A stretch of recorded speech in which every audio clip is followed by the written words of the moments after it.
Welcome to the New York Business Leaders Podcast, presented by the Coyle Group. We interview the most interesting and influential business leaders in New York and hear their stories of success, challenges, and lessons learned while building their businesses and personal brands. New episodes drop weekly, so please be sure to subscribe to get updates in your favorite stream. Without further delay, here's your host of the New York Business Leaders Podcast, Gordon Coyle.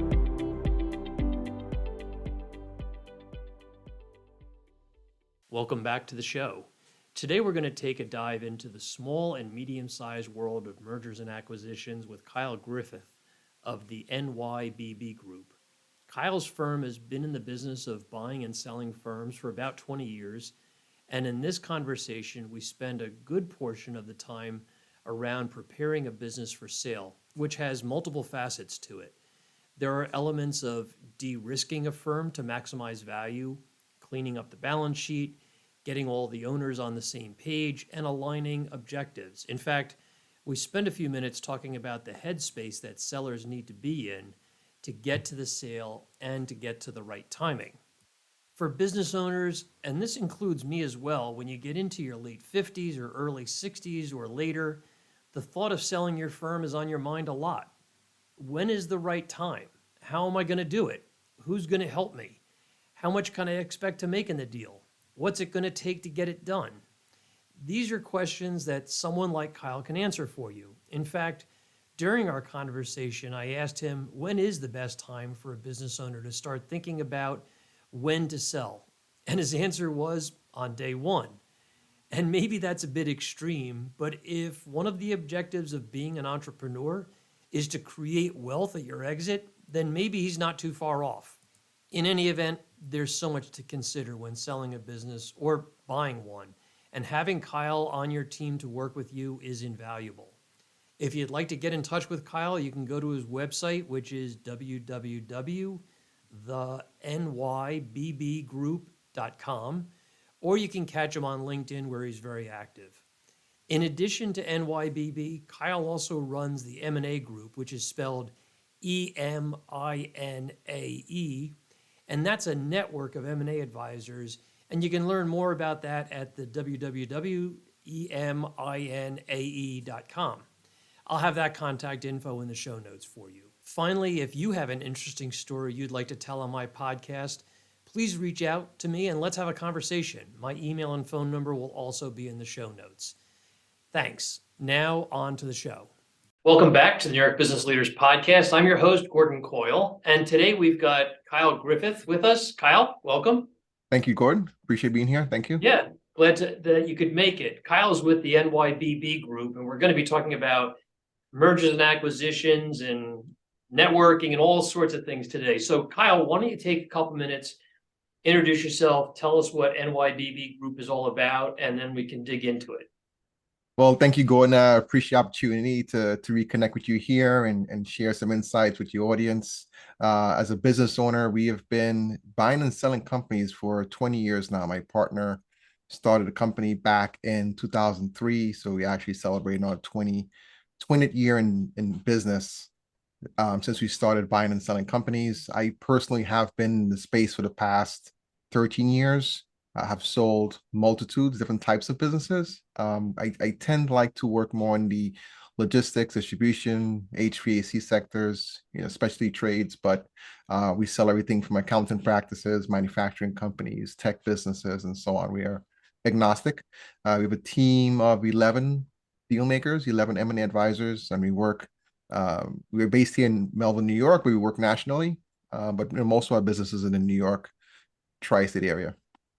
Great. I guess one of the first questions is how did the pandemic affect your business, if anything? Are you going to take me back there, Gordon? I don't know if I want to go back there. No, we didn't do anything for 6 months. We just decided, you know what, let's see how we can help our clients. So we had some clients that we actually took off of the market just because, you see, so essentially just to step back for a little bit, Gordon, before we bring any business to market, we do evaluation. We do an assessment to decide whether or not this is a hold and grow opportunity or it's an exit opportunity, right? So because of the pandemic, we took some clients off the market because it made more sense for them to hold, stabilize, manage your cash flow situation. Just make sure things are good in the business and the home front before pursuing. There were some businesses though that they needed to sell for other reasons. We kept them on the market. So yeah, things definitely slow down, not just with us, but the whole industry as a whole. Um, One thing we did do, we started doing a lot of educational series. So, a podcast like this is put out information, how business owners can manage their cash flow, increase their revenues and different verticals, pivoting, and also trying to cut back on certain costs. We did a ton of educational series, and just keeping active, keeping in front of our clients and prospective clients. That's great. Let's talk about the evaluation piece of it. I think that's probably a really interesting conversation to have, especially for a business owner that, might be in my age group and is thinking, what do I do when it is time to retire? How do I sell my business? What are the best practices? So what does that evaluation look like? Well, that's a very important component of figuring out what your business is worth. So, I look at this as a legacy play, and most business owners, the same thing as well. The business is a part of a process, a means to end, right? So it's you start this business to support your family, support your community, support your employees, and so on. But it's a legacy play. So the net proceeds from the sale of that business is going to fund their retirement, right? So the retirement and the proceeds work hand in hand.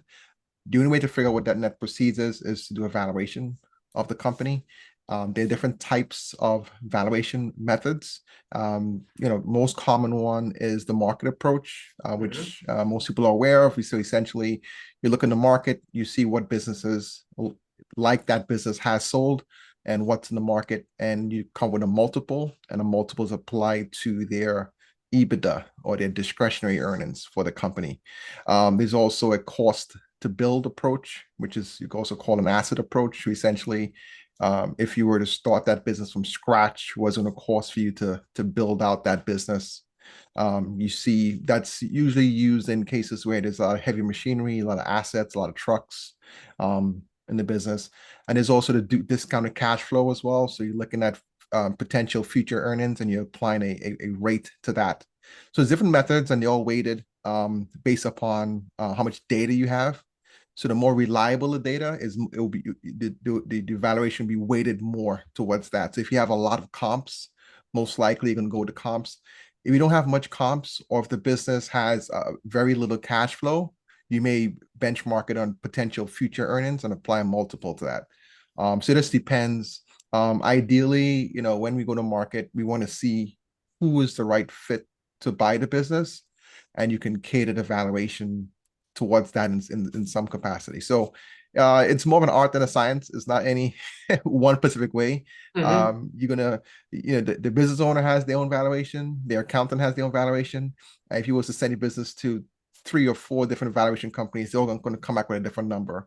Yeah. But you want to have the data so you can make the conscious and educational decision what you should do as far as your process and selling your business. And I'm sure that for a lot of business owners, the value they have in mind is somewhat equal to what they need to retire. Is that correct? And all of the time. And I mean, think about it, right? We all know what we have done to get where we at as business owners. So, the blood, sweat, and tears that you've put out to build your business, that's priceless. And, beauty is in the eye of the beholder. So your business is the most beautiful business you own, right?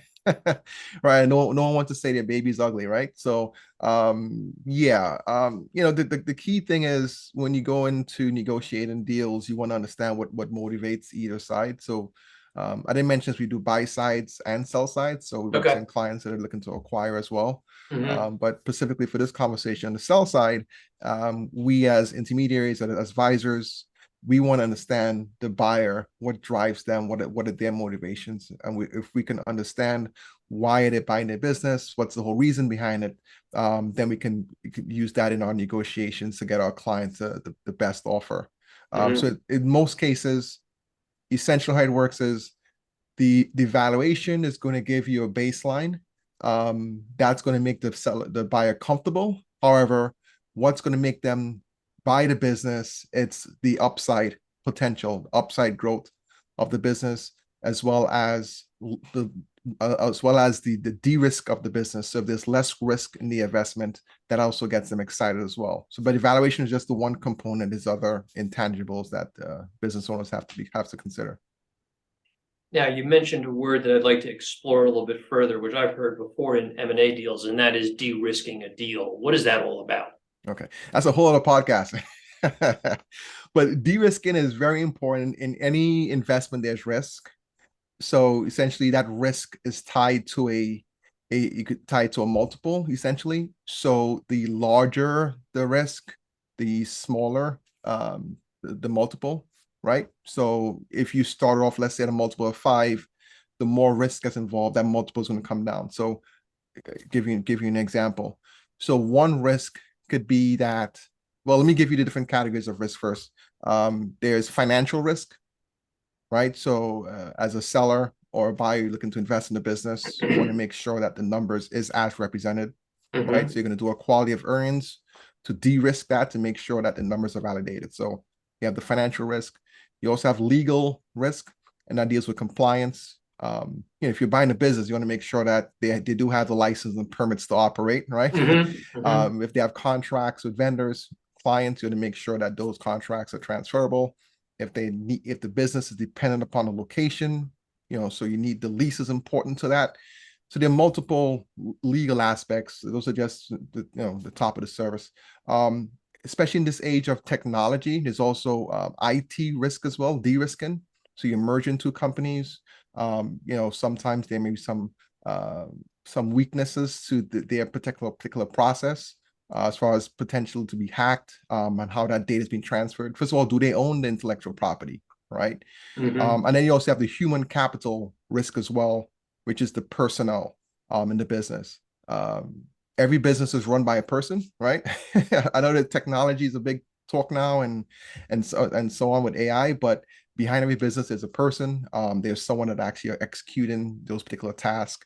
And going back to my initial point was, you want to make sure that the business is not fully dependent on the one particular owner, that there are also other personnel and key personnel that can run the business. So one way to de-risk the business is to find out and make sure that there are the people besides the owner that can run the company. And you may need to have some negotiations to have some stay agreements with those employees so they can continue running the company. And I can give you multiple stories. Yeah, I'm sure that we could, like you said, it could be an entire podcast just on de-risking. Yeah. So all the risk factors that are embedded within a company sometimes can be discovered by the buyer through a diligence process where they're asking for, every document the company's ever produced, and they want to look under the hood and they want to get a better understanding.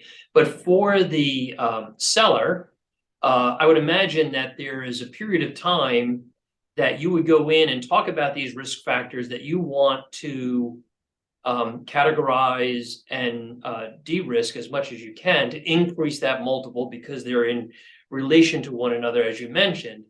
What is the ideal kind of like warm-up time or lead time that you want to start speaking to a seller before they want to actually retire? That's a great question. And I get a question all the time, and I love answering that question. From the very first day you started, invested, or inherited the company, right? What's your exit strategy? I just think I like to use a real estate analogy. No one is going to pay down on a property or mortgage without knowing what their exit plan is, right? It's a lot of investment, a lot of money at risk, right? So is your goal to fix and flip that property? Are you going to buy and hold, right? Are you going to rehab? Are you going to keep it in the family? So what essentially is your exit strategy as a business owner? Is your intent to pass the business on to your family, your employees, and so on? So having these conversations early is important because you want to make sure you have the right components that make up your business. You want to make sure you have the right infrastructure, because the longer you run your business without having these processes in place, it's harder to untangle, and this makes it more expensive. So it gets to a point where I can't tell you how many times I get a phone call from a prospective client that's looking to sell their business, and you ask me when we should have these conversations. When we start having these conversations, is so overwhelming for them because they have so many things to untangle. I like the analogy of spaghetti, right? So when you start your business, the spaghetti is in the box. By the time you're 5, 10 years in, it's in the pot with the pasta and your sauce and all that. It's all entangled, right? So to untangle that spaghetti is going to take some time. And you have to put together what's called an exit strategy. And let's think things one at a time. What's the most important aspect of your business you want to work on? The very first thing is usually numbers. You can't get away from that. Understanding your books, making sure your all of your business is current as far as your taxes, payroll taxes, workman's comp, um, and then also understanding your margins of profitability of the business. Okay, if I'm going to invest in your company, and I use the analogy of cars, if I'm going to be shopping around for Mercedes, you're going to call every Mercedes dealership and you're going to compare what's coming with the car as compared to what you're going to pay for the car. The same thing for the business. Buyers are shopping around. So that buyers in the market for a HVAC company, they know what the margins are in that particular sector. So if they know that your cost of labor should be 30% and you're paying 40% for your cost of labor, why is the York labor cost higher than the other HVAC company, right? So that's a flag that they need that buyer would address, and what you as a seller should be addressing.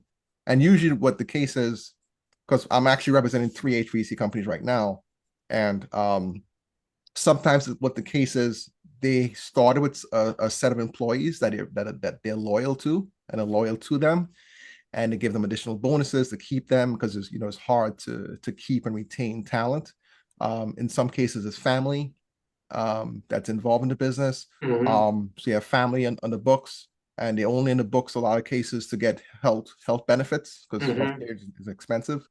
And different things along those lines. So you need to kind of untangle those situations to make it easy and clear for a buyer, because every aspect of your business that the buyer has to address, it just creates another flag for them, another reason for them not to invest in your company. So you want to minimize and de-risk all those scenarios. Let's make it simple and clean.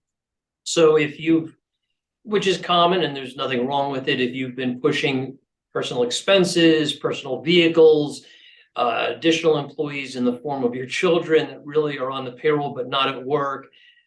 If you've been doing these kinds of things for years and years and years, when does it make sense to start to curtail those extraneous expenses so that the books are cleaner? So this question is an interesting one, because I was deferred to your advisor, your professional, your CPA. Okay. That's a personal decision for the owner and his advisory team. My take is that you do have perks as being a business owner, and part of those perks, you can have your family in the team. I'm sorry, your family and your part of your company, and have it on the books, and you have some write-offs there. If you're in the construction business and you're you're lending some materials to your neighbors to fix their roof, and you're just a really nice neighbor to help them out. I mean, is there certain things you're going to do? I mean, this is part of the perks of being a business owner. You ideally, what we would want to look at is taking a holistic look at things, because a lot of stuff is reasonable and it can be validated. We just don't want that checklist just to be 100 pages. That's all. So we're going to look at all the areas that need to be adjusted, and then if it's an exit strategy situation, every month you want to start taking a couple off here, a couple off here, and start getting that list shorter, because our goal is to minimize how many items on that due diligence checklist that has to be reviewed by the buyer. We just want to minimize it, because if you have multiple flags, multiple issues, it's just too many hurdles for the buyer to overcome to invest in your business. So I can't tell a client, there's certain things. If it's fraudulent, that's a different story, right? But there are just a lot of perks that business owners have, and that's just your business decision. The key thing is that you can't want to get paid on the back end and on the front end and the back end, right? So if you weren't paying taxes, you can't expect the buyer to pay those taxes. If you were behind in loans or not paying your notes, you can't say, well, hey, I owe $1 million in loans. I need to get $1 million for my business. It doesn't work that way. So you want to either negotiate those loans at lower rates, or consolidate, or start paying them down, because that can create some challenges when you're ready to sell your business, if you're really dependent on getting these loans paid off. It's got to be a difficult conversation if you've got a business owner that has an expectation up here, and then you go through, a pre-diligence process, and you say, well, your valuation is down here, or you've got to clean up this, or you've got to, clean up this debt or get these expenses off the books. That's got to be a challenging conversation. Yeah, it actually that's part of our job in essence, right? Right. To have these conversations. I mean, we only take on 1 out of 10 clients that we engage with, that we speak with. Okay. There's just three things I look for, and what I look for mirrors what the buyers look for, right? Because they, in a sense, dictate the market. So it's three things I look for. Number one, the business has to be prepared. And prepared doesn't mean 100% prepared, because there's no perfect business. There's always things that has to be done. But if there are items that can be addressed within, let's say, 3 to 6 months, right? Maybe changing a merchant service provider, right? Maybe you have an employee that's stealing from you. You need to get rid of that employee. Maybe you're behind in your taxes. Like, there's certain things that you can get addressed. Some other personal, like if you're short a certain key member, like something that takes some time to hire. But essentially, we have a value driver program that we offer for that company. It gives the client an indication of what their business is worth today and what their business is worth after all these checklists is completed, right? Mm-hmm. So essentially, if the business is 90% there, then you can go to market, right? 90% there meaning is you don't have any long-term issues that get resolved with the business. There are cases where there's some businesses that don't report their full inventory and their assets and so on, because that's more taxes they have to pay on the back end. So that's a common practice. So you may need sometimes to catch up on your reporting as far as what's on the books and so on. There may be cases where you're paying employees off the books and you have to, slowly work that into your payroll and so on. Those are more long-term fixes. And in some cases, it may need some conversions to be done. We have some clients that actually converted from a C Corp to S Corp. There's some tax benefits with that conversion. Mm-hmm. That does take some seasoning, which is you need to, that may be a long-term fix, but Mm-hmm. there's also, as I always say, consult with your tax professional in those cases. But ideally, there's three things I look for. The business has to be prepared for an exit, right? The second thing that we look for is the owner, him or herself, have to be ready. Because one thing, the business is being ready, the owner himself, because think about it, if you're known as Joe the plumber and that's your identity, like sometimes you sell your business and you have an identity crisis, like, what do I do now, right? This is what I've been doing all my life. I've been a dentist all my life, Mm-hmm. Mm-hmm. what do I do next, right? So, I like to speak with my clients and start thinking like we were selling a medical distribution company. And, we were talking with a client about, they were purchasing some property, they were downsizing, just having these conversations. I was selling this IT company, and, the owner, just had a granddaughter, and, his daughter moved to Seattle, and he just started having these thoughts in his head about moving to Seattle. So when we sold the business, guess what? He moved to Seattle. So, just starting having these, just get them in the thought of, okay, 5 years from now, 3 years from now, where do you see yourself, and start Mm-hmm. planning. And in some cases, a lot of cases actually, the family don't want to be in the business. Most in the baby boomer generation is different now, and I could talk about how owners think now. But in the baby boomer generation, most owners, their major intent is for their kids to inherit the business. That has changed. A lot of kids don't want to work in the parents' business. Mm-hmm. I can tell you how many times I get phone calls with kids crying on the phone to me. And when I say kids, these are grown men and women, right? Yeah, But they're the exactly. children of the owners, and Right. saying, the employees don't listen to me. I got a mutiny going on here. My dad did it this way, and now I'm trying to do it this way. They're not following. Or I get the call that, hey, I want to be a financial. I was selling this one HVAC company, and he actually bought the business from his father, retired the father, and he's got to the point, what? I don't like selling, I don't like being an HVAC contractor. I want to be a financial advisor. So he actually got his license to be a financial advisor, and he said, Kyle, get me out this business, you know. So yeah, a lot of cases, the mentality of the owner, That's the legacy aspect, what I'm going to do next with my life and my legacy. Yep. The other thing that factors into their motivation is their lifestyle, right? So you've been a member of a country club, you went bowling, you went golfing, you went fishing, you put your kids through college. Is that going to change when I start my business, right? That way it goes back to the valuation, right? You don't want to sell at fire sale price, because if you're not going to get the full value of your business, you're not going to be able to have these lifestyle that you had previously. So number one is making sure that they can maintain that lifestyle post sale. Number two, actually have even better lifestyle, because now you can take more vacations and have more fun trips. So one, getting the business prepared. Two, the seller himself being prepared. And number three, the buyer's market. Is there a market for the business? We once sold a manufacturing company that made these clips that hold up the elevators, and they made a ton of money in that particular business. But the new buyers would have to make some innovations, some investments into equipment, because there were some aspects of the components of that clips they were manufacturing was going to be changing, right? So there are some businesses that made great money, just fell into opportunity and niche and made great money, but that's probably not going to continue, right? Just because technology, regulations, things that happen in the marketplace. So is there a market for your business? Are there buyers looking for a business like yours? Is there capital available? Some businesses, banks are not really want to lend, right? Banks have different risk tolerance for different industries, right? So understanding the marketplace, is there a market for the business? So those three things, that's what I look at when I'm evaluating a client. And then the last thing, hey, is this someone I want to help anyways? Yeah. I was speaking yesterday with a company that sells promotional stuff, and we are both alumni. I'm a past alumni with the Goldman Sachs 10,000 Small Biz. Okay.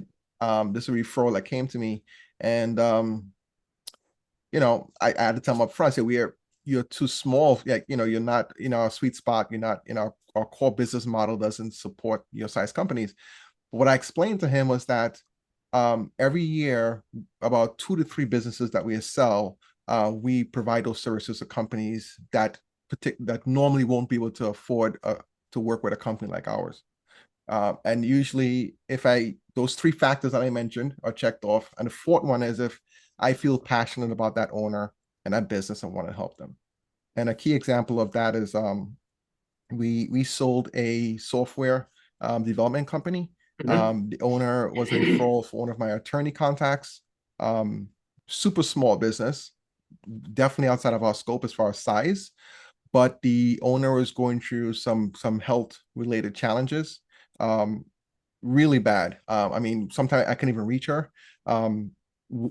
One of the past owners for the company, who was still helping her because she got sick, he just want to get out.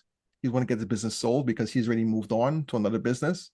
But because of that situation, he's helping us out. So if it wasn't for him, we would not have gotten that deal done. So there's some moral cases and some cases where we want to kind of give back to the community and business owners. I can give you, different stories about that, how we help smaller businesses, because we are all small business owners at heart. So if we can help back and give back in some way.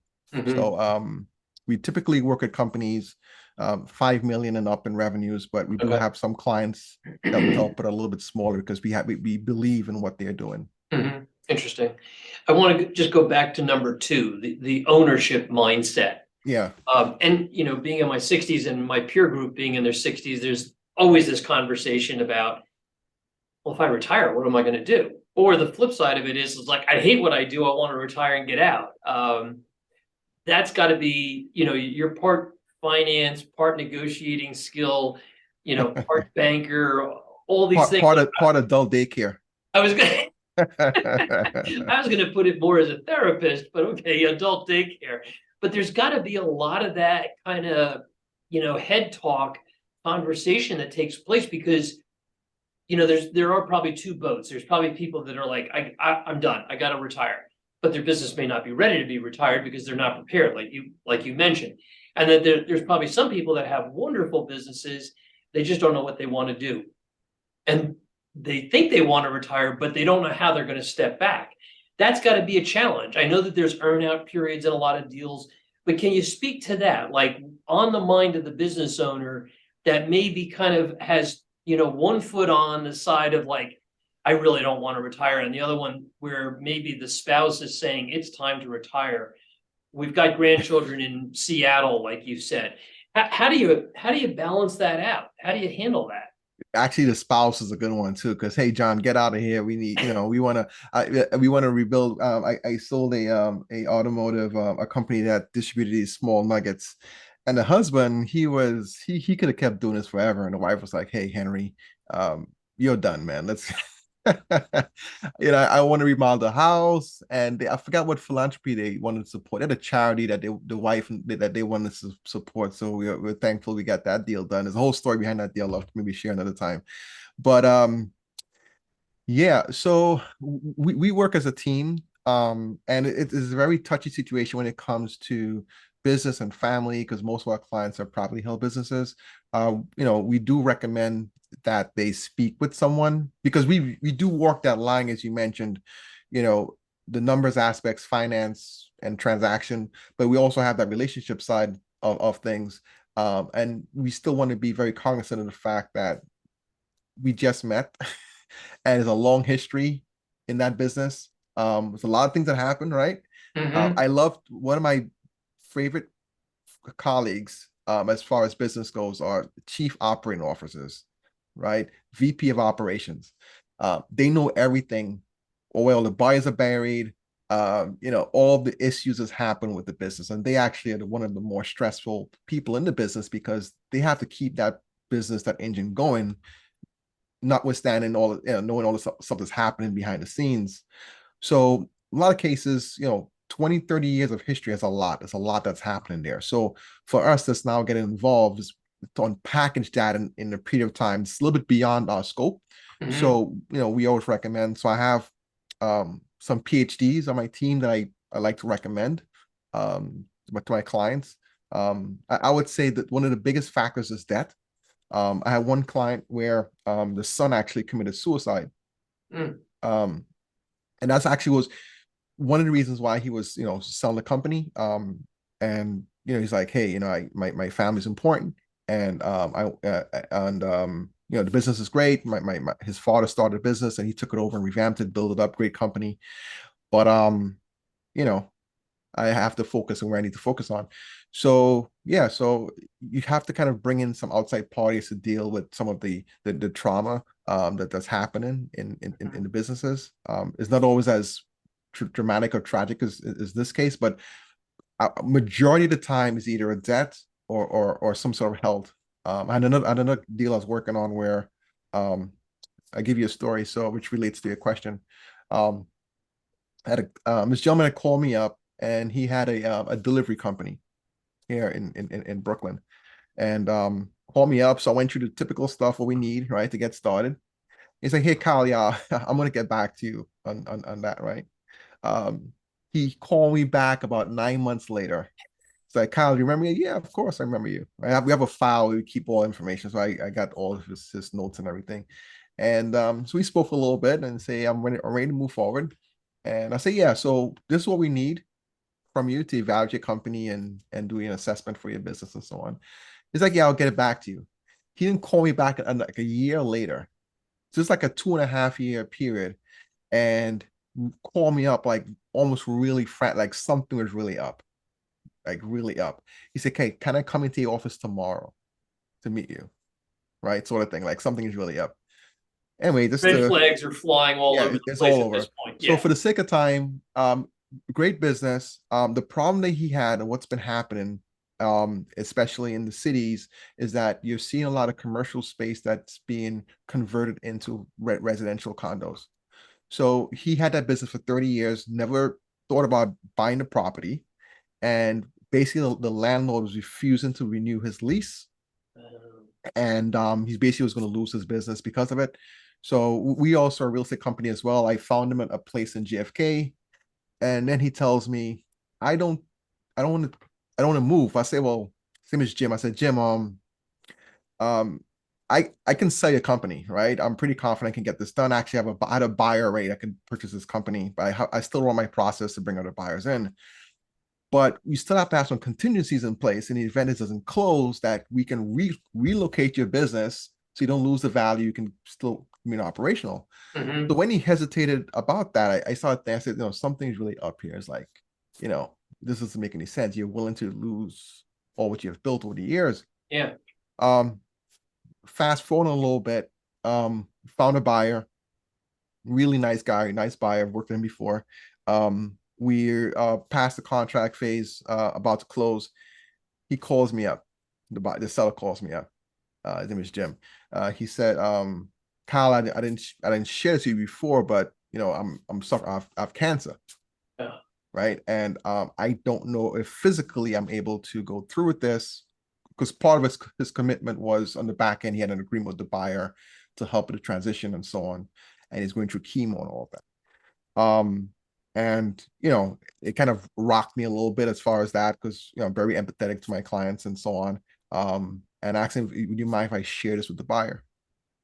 Had a conversation with the buyer, and he was completely understanding and said, do whatever it takes.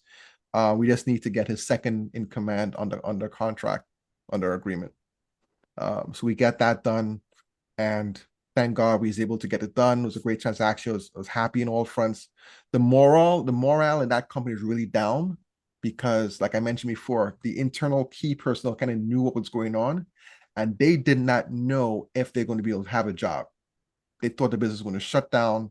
And the myth about selling businesses, I'm getting chills as I'm saying this, is that most people think that it's a bad thing exiting selling, but it actually could be a good thing, because now it just creates more jobs. It creates more opportunity for people to move up into a bigger company.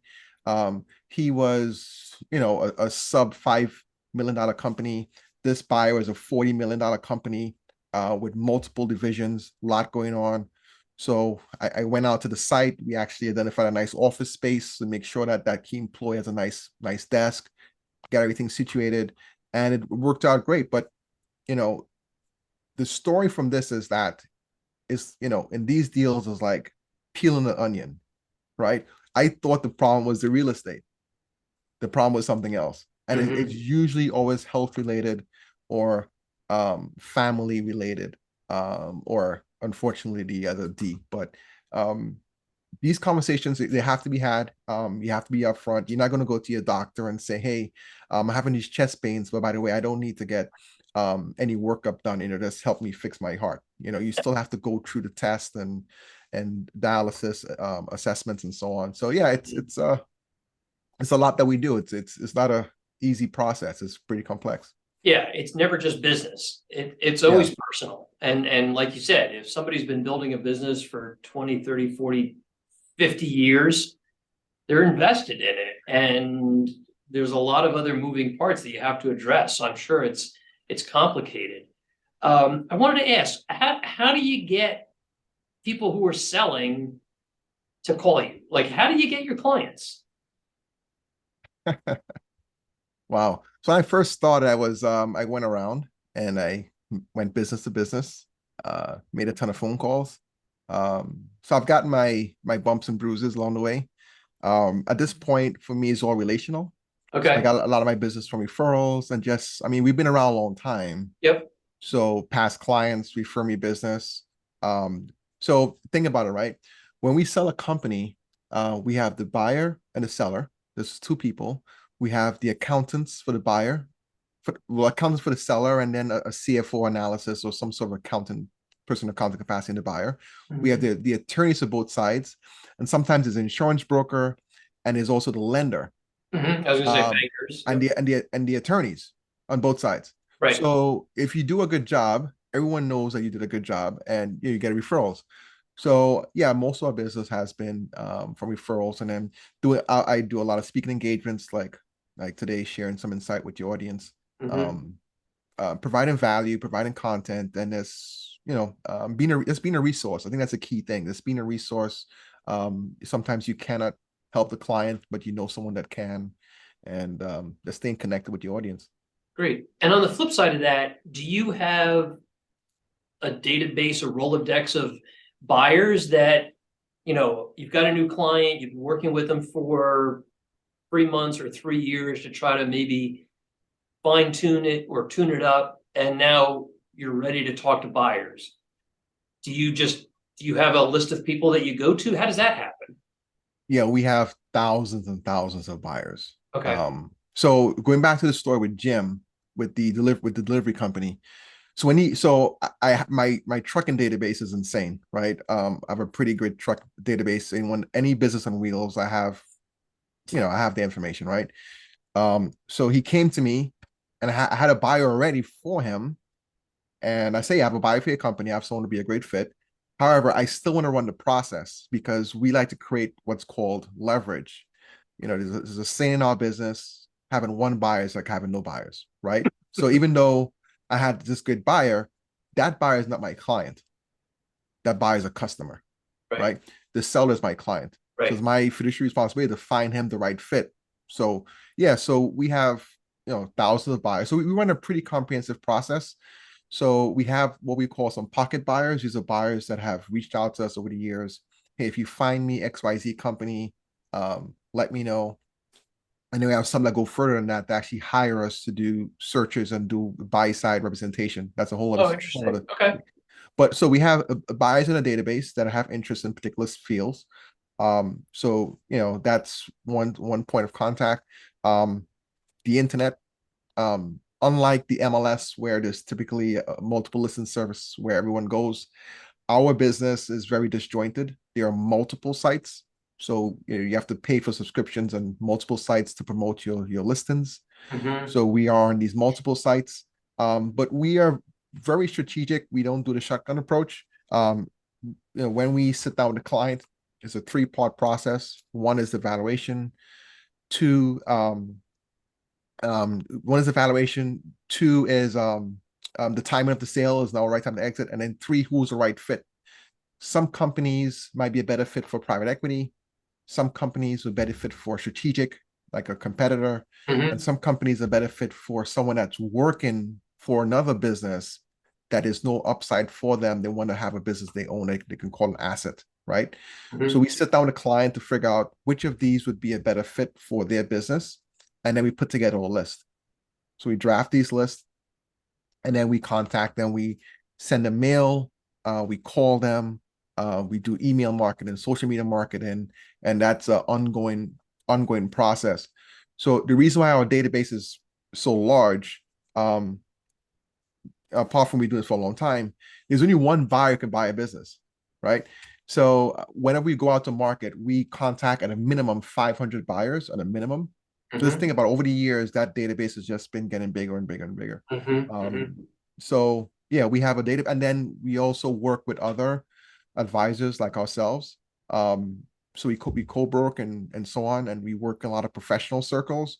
So I have a lot of attorney and CPA and financial advisor contacts that have clients that are looking to buy a business. Because think about it, as a CPA, if your client is, let's say, a landscaping company, and you're trying to help that client grow their business, now if this client go out and purchase another landscaping business, now you have two books to manage within your practice, right? Mm-hmm. So we go out to law firms, attorneys, financial advisors, and other brokers that may have buyers. So yeah, it's pretty much endless. Is very comprehensive approach. It does take a lot to manage it. So we have a team apart from our 11 advisors that I mentioned. We have other staff members and other teams that manage that marketing and that telemarketing process. Interesting. That's cool. So we've kind of run up to about 35, 40 minutes. I wanted to ask you, is there anything that we didn't talk about that you wanted to hit on in this conversation? So I know I we could like, probably go on for hours, but yeah, I'm very passionate about this. I One can thing I like tell. to talk about that no one ever talks about, and this is the first time sharing this publicly with you and your audience. So it's exclusive content. So I want to, for 5 minutes, I'm going to leave your audience with a cliffhanger. Okay. Okay. The elephant in the room is that most business owners really believe in what they have built and the culture and the legacy that they have built, and they're cautious of who they sell their business to, right? And the challenge is, the question is, are there ethics when it comes to the sale of your business.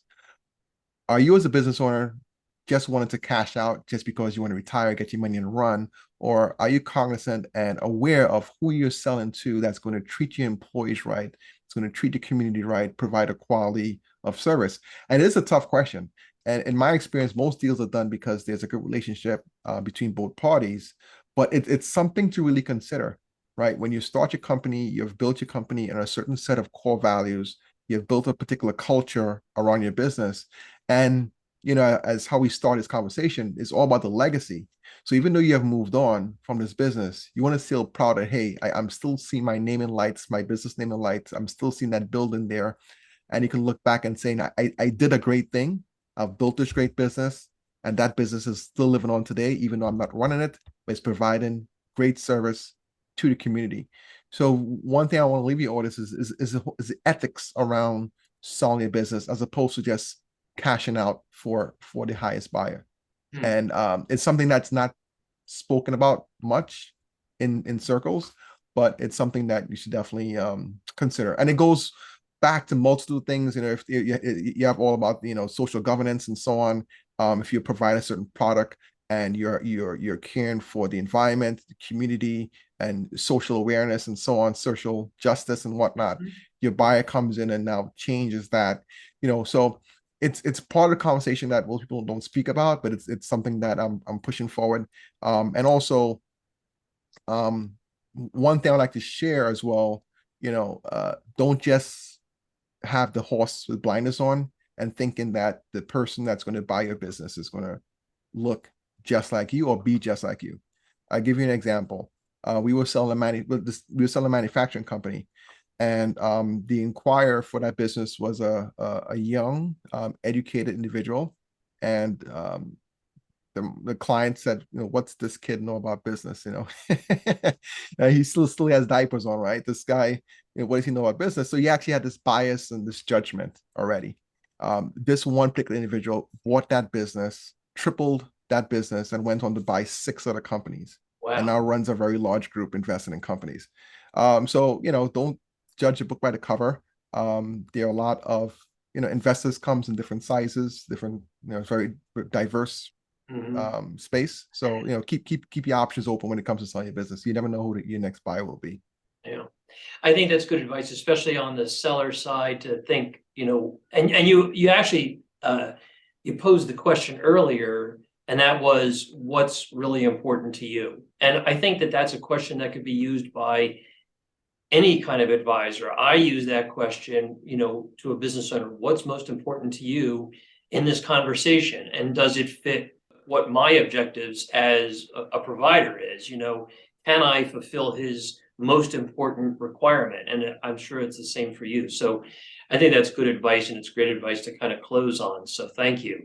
Kyle, if folks wanted to get in touch with you, have a conversation, refer business, or talk about business, how's the best way to do that?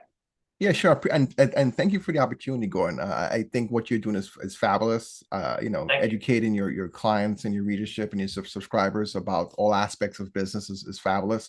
And one thing I want to share with you, I did mention before that I only service 1 out of 10 clients that come to me. What I've done, I started and built a company called M&A Network. And essentially with that particular company, I've built out a team of 40 advisors with different range of expertise to help these business owners get to a point where they can maximize their value and maximize their exit. I would consider anyone that has any interest in learning more about how they can prepare for acquisition, prepare for exit or merger of their company, that they're looking to getting educated and making sure that the right team members around them to help them in the process. And that what we have built with the M&A Network. As far as the NYBB Group, if you're contemplating an exit or sale or of business or property, we're happy to help. The website is the nybbgroup.com. That's THENYBBgroup.com. You can Google my name, Kyle Griffith. I'm pretty active on LinkedIn as well. And I'm just happy to help and happy to be of service. I'm heavily involved in the industry. I currently chair the International Business Brokers Association. So a lot of what I share is not just my experience, my partner's experience. It is experience of over 3,000 brokers across the world that we service with the IBBA. So I'm happy to be of service to you, Gordon, and your listeners. Great, and thank you for your time. And if somebody wanted to look into which you and I have discussed is the M&A network, do you have a website for that? Yeah, so you can so M&A is spelled EMINAE, M&A.com. Okay. And I'm going to put all of these links on the show notes so somebody can find them easily. And if somebody wanted to join the M&A network group with you, they can look at the website, reach out, see if they qualify, and kind of have that conversation as well, which I'm looking forward to myself. And we do talks like this. We do 3 to 5 events a month on different educational talks like this as well. So this was enjoyable. Invite you to come and check us out. Great, thank you. And if anybody who's watching or listening has a great story like Kyle's that they'd like to share on this podcast, reach out to me. I'll put my contact info in the show notes. Would love to have you on the show. This was a great conversation. Kyle, thanks for being on. Thank you so much. Appreciate it. And until next time, stay well. Thank you. That's it for this week's episode of the New York Business Leaders Podcast. Be sure to subscribe so you don't miss next week's episode. In the meantime, find more interviews and resources at nybusinessleaders.com.